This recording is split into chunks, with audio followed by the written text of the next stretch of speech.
For thousands of years, humanity has been told its story in fragments.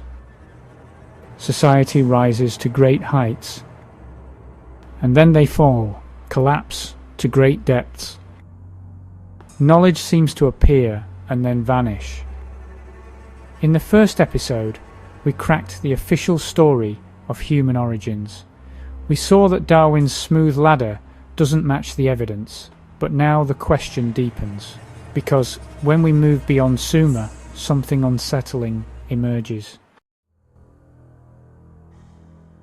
The same story seems to appear again, and on different continents, with different languages, and with different gods. And yet, the pattern remains the same. In ancient Sumer, they were called the Anunnaki, those who came down from the heavens. But in Mesoamerica, they were known as Quetzalcoatl, the feathered serpent who arrived after a great catastrophe to teach agriculture, law, and astronomy. In the Andes, he was Viracocha, the bearded god who emerged after a flood, bringing civilization to a broken world. In Egypt, Osiris arrived, bearing knowledge of resurrection, geometry, and cosmic order. And in China, the Yellow Emperor descended from the heavens, teaching medicine, writing, and governance.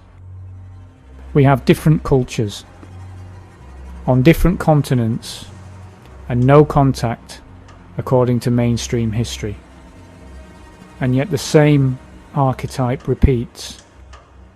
Civilized beings arrive after a reset, where they teach humanity how to rebuild, and then they disappear. This does not appear to be mythology evolving randomly. So maybe, just maybe, this is memory instead.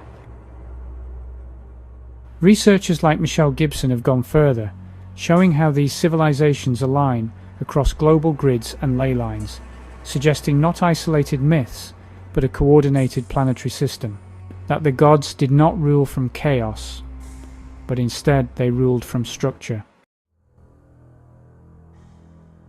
If these stories were only symbolic, archaeology should support the official timeline, but it doesn't. In 1901, divers recovered an object from a Greek shipwreck that shattered expectations. The Antikythera mechanism. A device so complex it uses differential gears, not seen again for over 1,000 years, a mechanical model of the heavens, an ancient computer. And what is the mainstream explanation? A lucky one-off, they say, but history does not advance in miracles. Then there is the Baghdad battery, with clay jars, copper cylinders and iron rods, capable of producing an electrical current.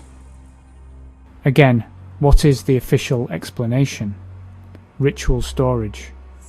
They tell us, yet similar devices are used for electroplating. At Baalbek, stones weighing over 1,000 tons were placed with surgical precision. Even modern cranes struggle to explain the engineering. And the Piri Reis map, drawn in 1513, depicts Antarctica as ice-free, a coastline that shouldn't have been known for at least another 300 years. That is, unless the source material is far older, of course. These artifacts don't belong to a primitive world. They belong to a forgotten one. It makes me wonder what technologies were available to humanity. What have we lost, and why? Across the world, ancient texts speak of giants. The Book of Enoch describes the Nephilim, offspring of the Watchers and human women.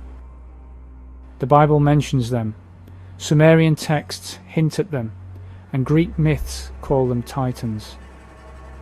Also, in the 19th and early 20th centuries, newspapers across the United States reported the discovery of giant skeletons, 7 feet, 9 feet, even larger.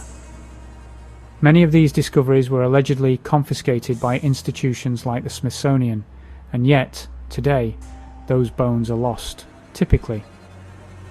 And the mainstream explanation? Hoaxes, misidentifications.